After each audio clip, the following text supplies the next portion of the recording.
Euro NCAP crash test of the 2018 Jeep Wrangler gets 1 star due to lack of modern active and passive safety systems.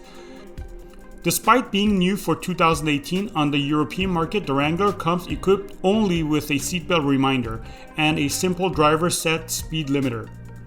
As far as airbags are concerned, the off-roader has front driver and passenger airbags, side head airbags, and side chest airbags. It is truly disappointing to see a brand new car being put on sale in 2018 with no autonomous braking system and no lane assistance. Secretary General of Euro NCAP comments on the Wrangler's results. It is high time we saw a product from the Fiat Chrysler Group offering safety to rival its competitors.